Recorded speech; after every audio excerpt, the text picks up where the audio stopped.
दादा भीष्म की दशा आप सब जानते ही हैं, बाणों की शैया पर लेटे हैं, शरीर में अंग अंग पर भैया बाण चुभे हैं, रक्त निकल रहा है। लेकिन ऐसी विकट विभत्स कारुणिक पीड़ादायक स्थिति में भी जो है उनके मुख से निरंतर गोविंद गोविंद गोविंद गोविंद ऐसा नाम निकल रहा है।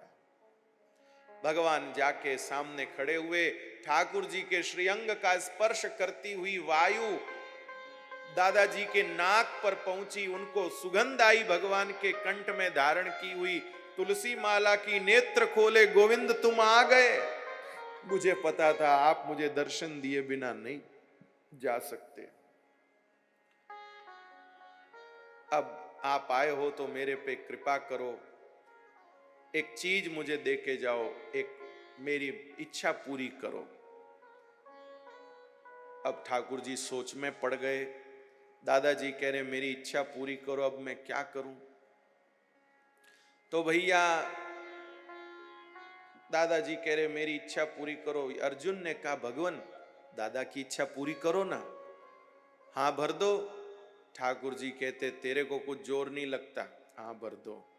अरे तेरा ये जो दादा है ना, ये बड़ा उस्ताद है, अरे इसको इच्छा मृत्यु का वरदान प्राप्त है। अभी इसने कह दिया कि मैं न मरूं जब तक सामने खड़े रहो, और ये न मरे 2 साल फिर मैं ऐसे सहज में हाँ नहीं भरूंगा। कृपानाथ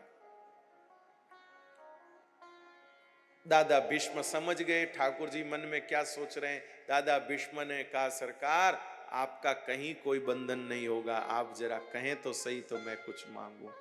ठाकुर जी ने कहा हाँ फिर ठीक है, तो बोलो दादा क्या दूं भीष्म पितामह, आपको क्या चाहिए? भीष्म पितामह ने कहा मेरी बेटी से ब्याह करो। महाराज अर्जुन युधिष्ठिर जितने लोग खड़े थे सब हैरान, लो ये तो नैष्टिक ब्रह्मचारी कहे जाते, इनके बेटी कहां से आ गई, और आ भी गई तो हमें मरता मरता क्यों चौड़े करी। बूंदी की तिलागी बता, लोग कहे लोहारी उम्र डोक रो, ब्रह्मचारी ब्रह्मचारी ने हमें जान बेटी निकली, हंसी कितनी होगी। लेकिन मेरे भाई बहन हमारे दादा भी कम नहीं थे ना। दादा ने कहा ये तो मेरी संकेत भाषा है जो श्री कृष्ण समझते हैं, क्योंकि श्री कृष्ण भी तो संकेत भाषा में बोलते हैं। सब चिंतित, लेकिन ये बेटी कौन बेटी कौन? तब हमारे दादाजी ने कहा और कोई नहीं, इति मति रूप कल्पिता वितृष्णा, मेरी मति रूप बेटी को। ठाकुर जी ने कहा आपकी मति के साथ मैं ब्याह करूं? बोले हाँ, पर ध्यान दीजिएगा जो मति ठाकुर जी के साथ ब्याह करना चाहे वही सन्मति है भाई, और उसी में सम्मति है, बाकी तो सब दुर्गति है। इति मति रूप कल्पिता वितृष्णा भगवती सात्वत पुंगवे विभुम्नि स्वसुखमुपगते क्वचिद्विहर्तुं प्रकृति मुपेयुषि भव प्रवाह।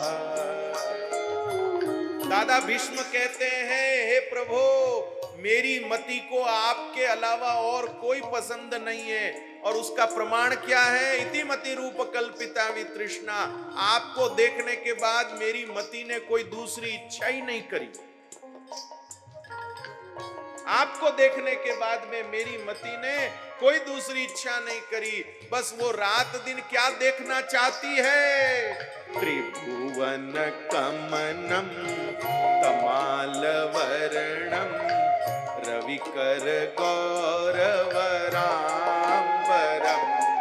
दधाने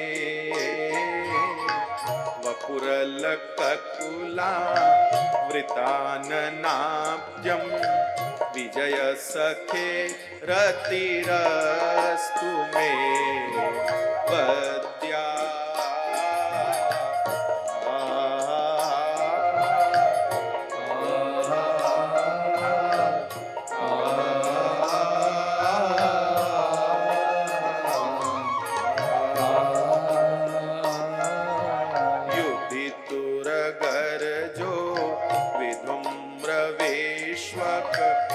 प्रचुलित श्रमवार्य लंकृतास्ये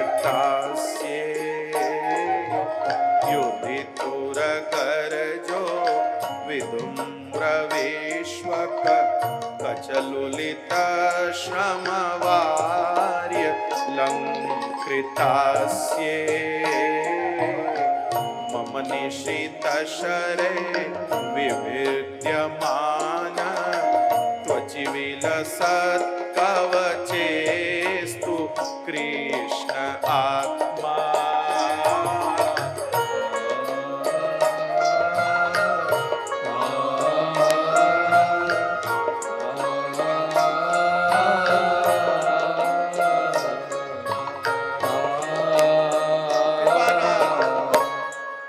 भीष्म दादा के वचन हैं भाई। भीष्म स्तुति के ये श्लोक है, बहुत मीठे हैं, बहुत प्यारे, बहुत प्यारे हैं भाई। दादा कहते हैं आपको देखने के बाद मेरी मति ने कोई दूसरी इच्छा करी नहीं, क्या करूं मैं। इसी से मुझे लगता है कि मेरी मति को आप पसंद हो। पर भैया जैसे कोई व्यक्ति बार बार एक ही एक चीज लेवे तो हमको लगता है इसकी रुचि उसी में है। तो इसलिए दादा भीष्म भी कहते हैं आपको देखने के बाद मेरी मति ने और कोई दूसरी चीज मांगी ही नहीं। महाराज आपको देखने के बाद ना तो मेरी कौरवों के विजय में रुचि रही, ना पांडवों के विजय में रुचि रही। मेरा तो मन यही रहा, कोई लड़ो कोई मरो, मेरे तो कन्हैया रहो बस, मुझे और कुछ नहीं चाहिए भाई। इसलिए मुझे लगता है मेरी मति को आप पसंद हो। ठाकुर जी ने कहा ठीक है भाई, हमको ब्याह में तो हम कभी मना करते ही नहीं। ठाकुर जी मुस्कुराते हैं। दादा कहते हैं आपका रूप कितना प्यारा था। अभी तक दादा भीष्म ने अपनी प्रेमाभिव्यक्ति नहीं करी थी। दादाजी ने आज भगवान को कहा त्रिभुवन कमनम तमाल वर्णम रविकर गौर वरांबरम ददाने।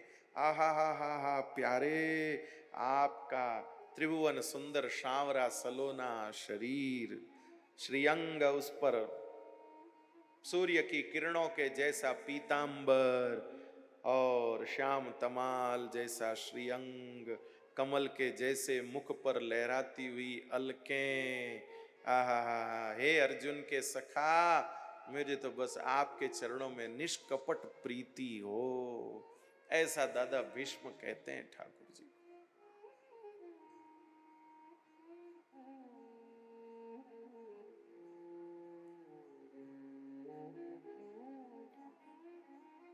दादाजी ने अपना भाव ठाकुर जी के आगे रखा और श्री ठाकुर जी का दर्शन करते करते पितामह भीष्म भगवत धाम को चले गए।